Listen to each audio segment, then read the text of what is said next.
بندہ مومن اللہ کا بندہ ہے، رسول کائنات صلی اللہ تعالیٰ علیہ وسلم کا غلام ہے۔ اپنے اپنے ذہن کے مطابق، اپنی اپنی طبیعت کے مطابق اور اپنی اپنی سوچ کے مطابق لوگ اپنے آپ کو اچھا بتاتے بھی ہیں، اچھا کہتے بھی ہیں، اچھا سمجھتے بھی ہیں، اپنے ترجیحات طے کر لیتے ہیں، خود ہی ان پر پابند ہو جاتے ہیں، خود ہی قائل ہو جاتے ہیں کہ چونکہ میرے اندر یہ صفات ہیں لہٰذا میں اچھا ہوں۔ کچھ لوگوں کا یہ کہنا ہوتا ہے کہ رزق چونکہ حلال کماتا ہوں لہٰذا بہت ہی اچھا ہوں، ماں باپ چونکہ میرے مجھ سے خوش ہیں لہٰذا بہت ہی اچھا ہوں۔ 5 نمازیں پڑھنے والا بھی اپنی تئیں اپنے آپ کو مطمئن کر لیتا ہے کہ شاید میں سب سے اچھا ہوں۔ تو مختلف قسم کی چیزیں لوگ بنا کر کے اپنے آپ کو اچھا گردانتے ہیں، اچھا کہتے ہیں۔ کچھ لوگوں کا یہ کہنا ہے کہ سوسائٹی میں جو لوگ کسی قسم کی کوئی خدمت کر لیتے ہیں، کسی غریب کا بھلا کرتے ہیں، کسی مسکین کے یتیم کے کام آتے ہیں، وہ اچھے ہیں۔ سب سے زیادہ بہتر یہ نہیں کہ اللہ کے قرآن سے پوچھ لیا جائے اچھا کون ہے، کون سی ایسی خوبیاں ہیں جو انسان میں پائی جائیں تو انسان مومنوں والی صفات رکھتا ہے۔ تو قرآن مجید نے بالکل شروع میں کہا کہ الف لام میم ذالک الکتاب لا ریب فیہ۔ یہ الف لام میم تو حروف مقطعات ہیں، ان کا معنی اللہ تبارک و تعالی بہتر جانتا ہے، یا وہ جانتا ہے جسے میرا رب بتا دے۔ ذالک الکتاب لا ریب فیہ فرمایا یہ وہ بلند مرتبہ کتاب ہے جس میں کوئی شک نہیں۔ یہ نہیں فرمایا قرآن میں شک کیا نہیں جاتا، قرآن پاک میں شک ہے نہیں۔ اگر کوئی شک کرتا ہے تو اس کے دماغ میں شک ہے، اس کے ذہن میں شک ہے، اس کے باطن کے اندر فطور ہے۔ قرآن میں شک نہیں۔ ھدی للمتقین، قرآن ہدایت ہے پرہیزگاروں کے لیے۔ ویسے تو قرآن مجید ھدی للناس ہے، تمام لوگوں کے لیے ہدایت ہے، پر قرآن سے صحیح ہدایت اخذ وہ لوگ کرتے ہیں، حاصل وہ لوگ کرتے ہیں جو پرہیزگار ہیں، اللہ سے ڈرنے والے، تقوی اختیار کرنے والے، متشابہات سے بچنے والے۔ جہاں جانے کا اللہ نے حکم دیا ہے وہاں جاتے ہیں، اور جہاں جانے سے مالک نے روک دیا ہے وہاں سے رک جاتے ہیں۔ وہ حقیقی نفع لیتے ہیں۔ وہ کون ہیں؟ تو اللہ فرماتے ہیں وہ لوگ ہیں الذین یؤمنون بالغیب، یہ وہ لوگ ہیں جو غیب پر ایمان لاتے ہیں۔ غیب کیا ہے؟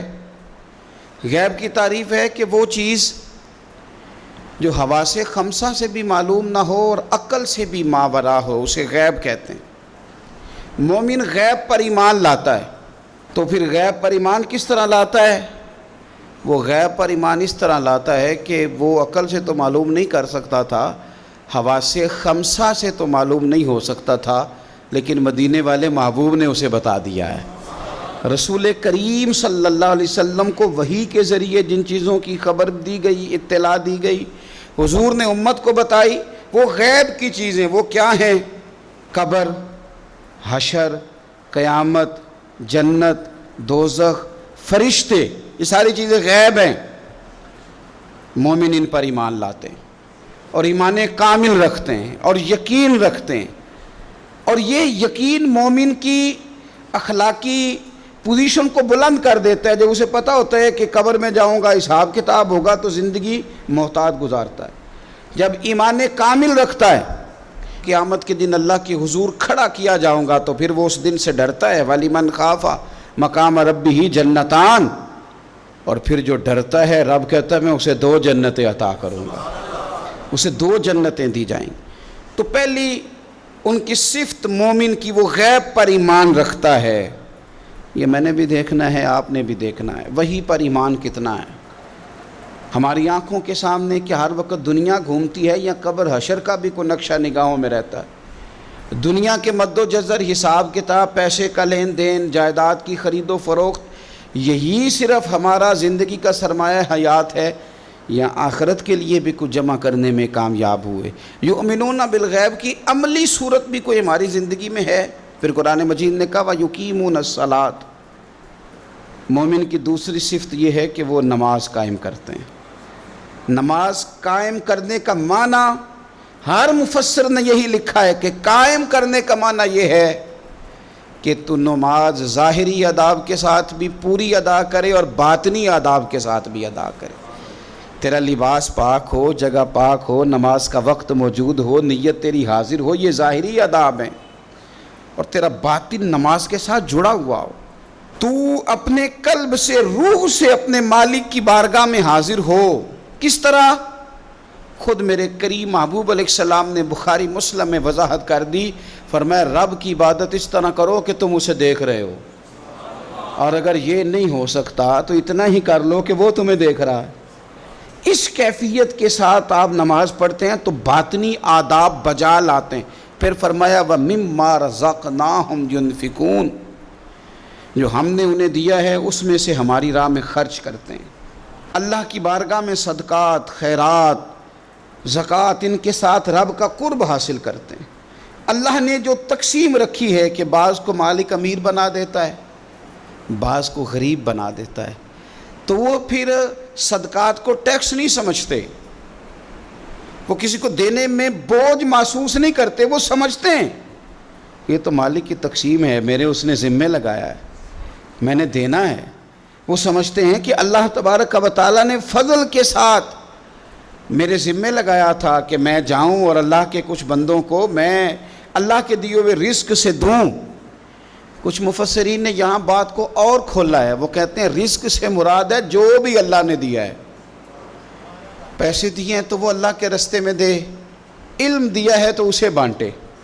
اگر کسی کو اللہ نے معرفت دی ہے تو اپنے فیض سے لوگوں کو قریب کرے اللہ کے، وہ پھر وہ علم آگے بانٹے، وہ تقسیم کرے. تیرے پاس جو کچھ بھی ہے نا دیا ہوا تو رب کا ہے، تو نہ بچا بچا کے تو رکھ اسے. تیرا آئینہ ہے وہ آئینہ، شکستہ ہو تو عزیز تر ہے نگاہ آئینہ ساز میں.